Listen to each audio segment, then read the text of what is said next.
ये इंजन है 200 सीसी का और ये सिलेंडर ब्लॉक किट भी है 200 सीसी की। क्या इसके सीसी को बढ़ाकर मैं इसके इंजन को मॉडिफाई करके इसके पिकअप को बूस्ट कर सकता हूं?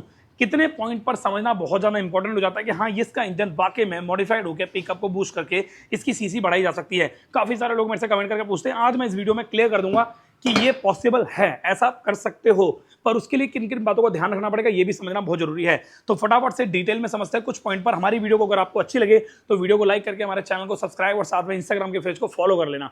फटाफट वीडियो स्टार्ट करते हैं। यह है ब्लॉक किट और यह है पिस्टन। अगर पिस्टन ब्लॉक किट का बोरिंग साइज बढ़ा दिया जाए तो पिस्टन का डिस्प्लेसमेंट एरिया बढ़ जाता है, जिसकी वजह से आपकी मोटरसाइकिल में एक अलग ही इनहेंसमेंट देखने को मिलेगा, जिससे बाइक की सीसी और बाइक की पावर दोनों में बहुत ज्यादा फर्क और बूस्ट देखने को मिलता है। अगर आपके पास एक 150 सीसी की मोटरसाइकिल है तो उसको आप पुश करते करते करते करते 200 सीसी तक पहुंचा सकते हो। अगर आपके पास कोई 100 सीसी की बाइक है तो उसको आप 50 सीसी बढ़ा के 150 सीसी पुश कर सकते हो। अगर आप बोलोगे तो मैं इस पर डिटेल में वीडियो बना दूंगा। पर यहां पर एक चीज समझना बहुत जरूरी है। यहां पर आपको अपनी मोटरसाइकिल में अगर कार्बोरेटर लगा है तो प्रॉपर ट्यूनिंग और प्रॉपर उसकी सेटिंग करना बहुत ज्यादा इंपॉर्टेंट होता है, क्योंकि अगर गाड़ी का पिस्टन बोरिंग साइज आपने बढ़ा दिया है तो वहां पर एयर एंड पेट्रोल का जो मिक्सर एरिया होता है वो भी ज्यादा जाएगा, जिससे आपकी मोटरसाइकिल मिसिंग माइलेज के इशू ना आए। तो इसीलिए कार्बोरेटर के अंदर भी कुछ मॉडिफिकेशन करना बहुत ज्यादा जरूरी होता है। उसकी वजह से गाड़ी की प्रॉपर ट्यूनिंग हो पाती है और प्रॉपर वहां पर एक ब्लास्ट कंप्रेशन इशू का एरिया सेट हो पाता है।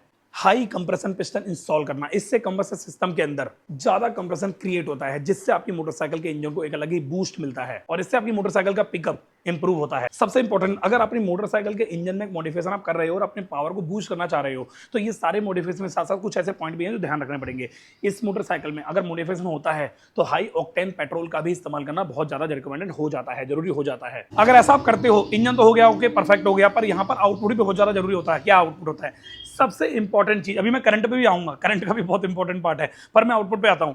अगर आप ऐसा कर रहे हो तो उसके लिए हाई एयर फिल्टर, मतलब हाई फ्लो वाला एयर फिल्टर इंस्टॉल करना जरूरी है। साथ ही एक साइलेंसर में भी बदलाव बहुत ज्यादा जरूरी है, क्योंकि कंपनी एक मोटरसाइकिल को जब मैन्युफैक्चर करती है उस दौरान वो एक साइड स्टैंड लगाने पर भी 45 कैमरे के आगे एंगल चेक करती है, कहीं आपकी मोटरसाइकिल में एयर पेट्रोल जो होता है उसका फ्लो तो नहीं गिर रहा, ड्रेन पाइप से निकल तो नहीं हो रहा, लीकेज तो नहीं हो रहा, इंजन ऑयल का टेंपरेचर कहां जाएगा इंजन ऑयल में, ये सब बहुत सारी चीजों पर डिस्कशन किया जाता है।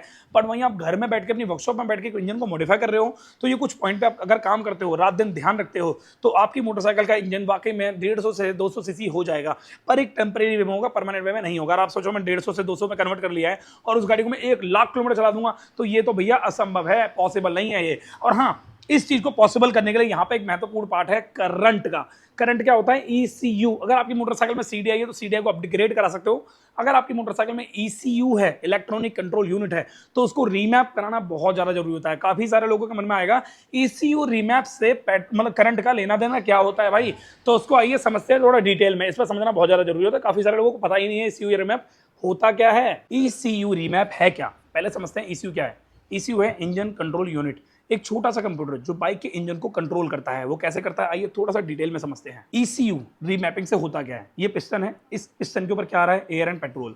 अगर मैं इसके ऊपर जो एयर एंड पेट्रोल आ रहा है उसको मॉडिफाई कर दूं तो यहाँ पे क्या होगा? कंबक्शन सिस्टम में जो पावर हो रही है, जनरेट हो रही है, उसको और ज्यादा पावरफुल बना दिया जाएगा। मतलब एक तरीके से इसको और ज्यादा अपग्रेड करके बड़ा कर दिया जाएगा, बड़े लेवल पे कर दिया जाएगा। तो ECU रीमैपिंग भी यही होता है। एक सिंपल देसी भाषा में आपको समझा रहा हूं, कंबक्शन सिस्टम को और पावरफुल बनाना, कंबक्शन सिस्टम को और पावरफुल में अपग्रेड करना, ये होता है ECU रीमैपिंग। इग्निशन टाइमिंग बहुत ज्यादा एडवांस हो जाती है, जिससे स्पार्क प्लग पर परफेक्ट टाइमिंग पर स्पार्क होता है और एक कंबक्शन सिस्टम में जो एयर एंड पेट्रोल आ रहा है उसमें सही टाइम पर ब्लास्ट हो पाता है। अब ये सारी की सारी चीजें करने से थ्रॉटल में इंप्रूवमेंट मिलता है। कैसे?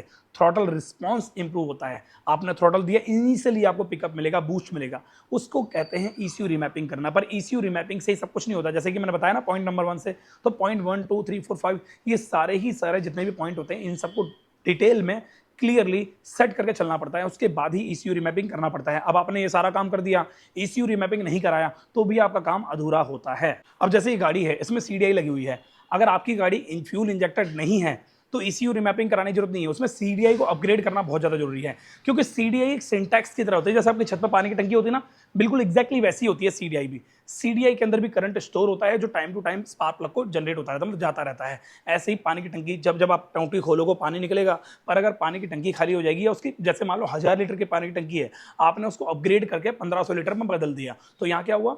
आपको 500 लीटर पानी एक्स्ट्रा मिल गया उस पेट्रोल, मतलब उस टंकी के अंदर। तो ऐसे ही CDI को भी अपग्रेड किया जा सकता है, जिसका नाम होता है capacitor discharge ignition.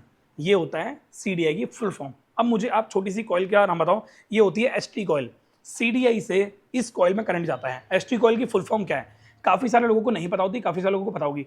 HT coil, HT coil, HT का मतलब क्या है, HT की फुल फॉर्म क्या है, ये आपको कमेंट करके बताना है। फटाफट जल्दी बताओ कमेंट करके। और हाँ, इस वीडियो को लाइक कर देना, चैनल सब्सक्राइब कर देना, और साथ में मेरे व्हाट्सएप पे एड्रेस आ सकते हो, तो यहाँ पे फोन नंबर दे रखा होगा, उस पर आ सकते हो। अगर आपको ये वीडियो में कोई सी भी जानकारी अच्छी लगी है ना, तो नीचे कमेंट करके जरूर कुछ अच्छी बातें लिखना।